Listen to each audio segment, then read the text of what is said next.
Welcome back to our channel. Please, if you have not subscribed, subscribe, like, share. I would also like to read the comments from you. So today we'll be answering a few questions that we have been asked severally. And for this video we'll be answering just 2 questions. And the first one is, how did we meet? And the second one is, what was God's confirmation, or how did God speak to us to confirm that we were meant for each other? Okay, so how did we meet? I'll start the story. November 2020, yes, I lost the person I was seeing. He passed at the time, and it was really a hard time for me, sincerely. So moving forward, I think it was February, my best friend in Calabar, in Melbourne, shout out, she asked me to come over. Melbourne is married to her amazing husband, and they asked me to come over for just change of location and all of that. At first I didn't want to go, but after a while I was like, okay, since one of my friends from secondary school, Fedi Girls Calabar, shout out, was getting married, so I just thought, okay, let me just use the opportunity to travel. So I went, and the day of the traditional marriage, I went with my best friend, and I saw a friend of mine, Enai is her name, another shout out, it's a shout out video. So I saw Enai and I was like, look at Enai, let me go and meet her. It's been a while. I've not seen her since we left secondary school. I've not communicated with her. And so I was walking up to say hi to her. Okay, no one was in front of me. So as we're approaching, and I was like, shit, I've seen you so many times. I've not seen Peace in such a while. So she comes to hug me, and after hugging me, she goes, hey, Peace, I have husband for you. Like exactly how I said it, and she was loud.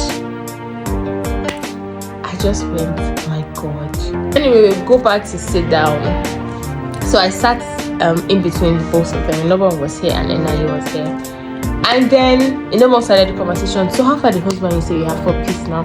And so I would just look this way, because I was not interested in love, relationship, or marriage anymore. And so they were talking. She told him his name. They went to Instagram, went to Facebook, like they were conducting analysis of the young man.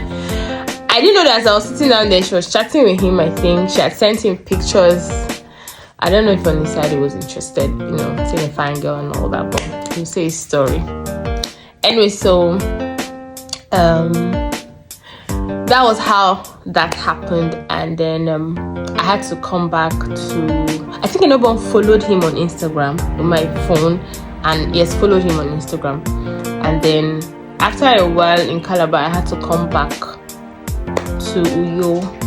And then when we came back, they were on our necks to see. Like, the pressure indeed was getting worse. Worse.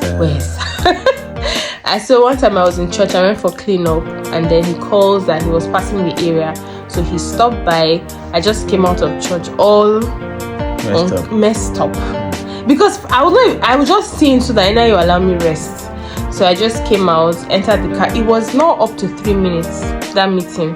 Because we entered the car and we just go, Shebi, we're finally seen. I was like, yes. I was like, okay, I'm thirsty. I wanted to go and get water. He formed being a gentleman. I said, no, let me get it. I got you. I got you. And he had to get me bottle water. I said, oh shit.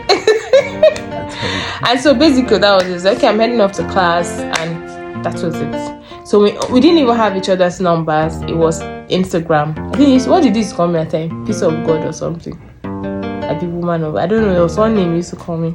And then we'll just chat. It was not even regular. Then okay, so your own side of the story. Should I continue? Finish yours now. Okay, so this was like March. Then the conversations was not regular. Then one time, I think it was now June. Yep. Yeah. A brother took me out from church, and we went out on a date. Should I call it a date? It was not really a date. We just went out. I can't call it a date, honestly. Because and your brother. I beg. See, I don't want to talk a lot. I went there literally. This brother talked from when he picked me up till we got there. I had finished my food. All he knew about me was my name. That is, this brother gave me his biodata. Biography.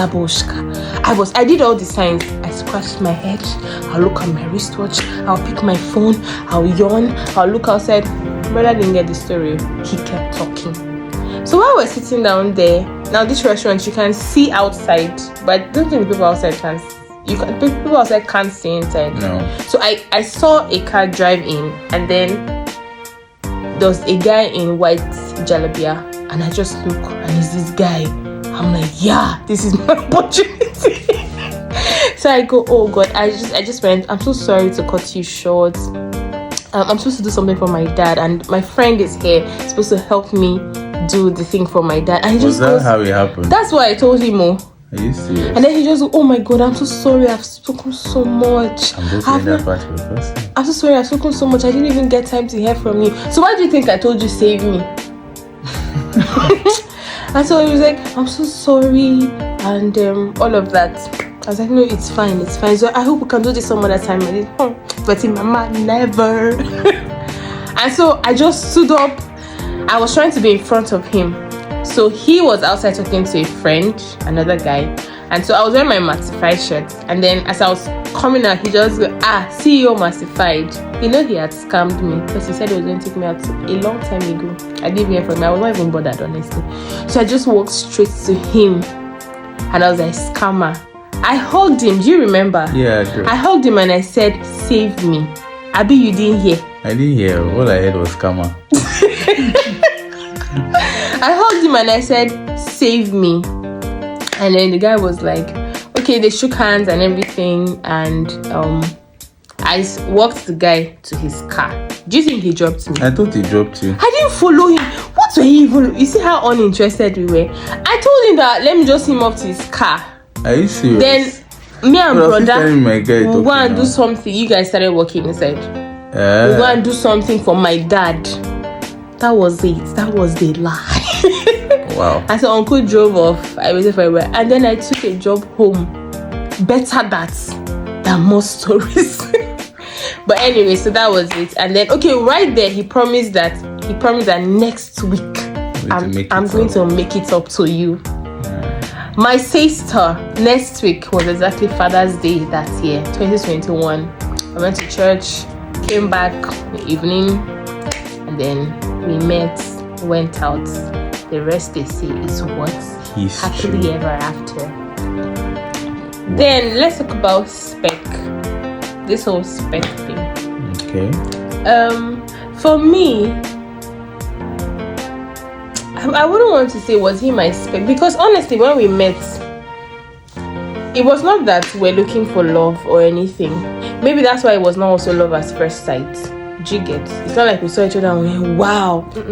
I just needed someone that I could be free with and just talk and just tired of everybody asking me, how are you? How do you feel? Are you okay? I just wanted someone that would not ask me all those questions. We can just gist and laugh. Let me just forget what I was feeling, basically. So it's not like we're looking for a relationship. And I didn't even want to marry someone from my place. Like, I never wanted to marry someone from my place. Actually, I always wanted to marry a Yoruba person. And I really did not have a physical spec like that. I sure knew that, of course, guy has to be fine. But take a look at me. Take a look at me. The guy has to just, he will not be able to be finer than me, because you understand. You get it. But he should just try.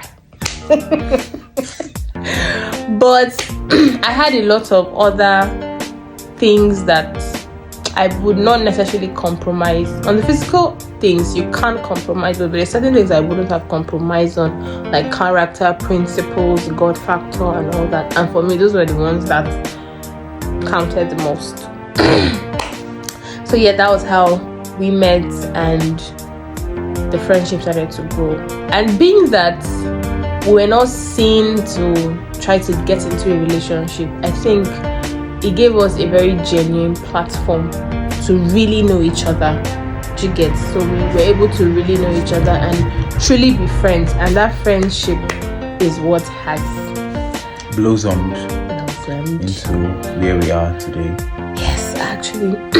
And so we have a question of what was God's confirmation, or how did God speak? Well, for me, I did not hear sounds of many waters.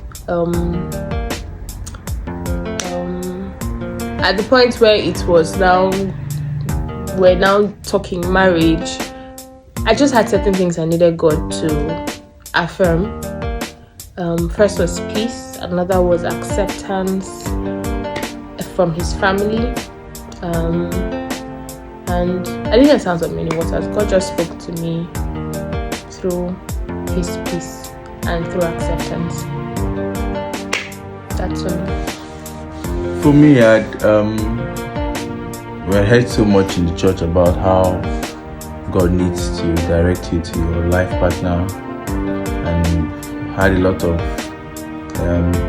marriage or singles program where you go and they tell you the need for God to actually speak to you in the area of marriage. And actually, I also wanted to be in the will of God.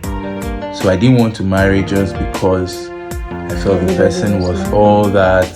I felt the person ticked all my boxes and all that. I wanted it to be the will of God, because I know if I wasn't marrying in the will of God, then there's nothing I can do that would secure that marriage. And so I also wanted God to speak to me about a life partner. And yes, I was praying about it. But then I was thinking maybe I'll hear or I'll see something in my dream and all that. But in fact, till today, the way I got the confirmation is still very surprising. In just a phone call, I was talking to one of my friends, and I was telling her about how I met this lady, and I was telling her everything. Fasted that period. I can't 3 even remember. days. Yes. Oh, okay. So I was telling her how I've met this person and everything, and how I felt and all that. But I still need God to confirm to me whether this is the person and all. And then she goes, like, I don't even understand you people. You have been praying to God about something, that God should give you something. Then God has given you the thing, and you're still praying that God should show you a sign. Like, I don't understand, I don't get it. And that was it. Immediately she said it so casually, like I felt in a very different way, in a very different dimension, and that was absolutely it. I even shared it with her after that conversation, and truthfully, I have no regrets whatsoever, because indeed God has shown us that He was in this business, or He is in this business. Okay, so that's it for today. We would answer the other questions on another video. So, from TheS'Antès. Thank you.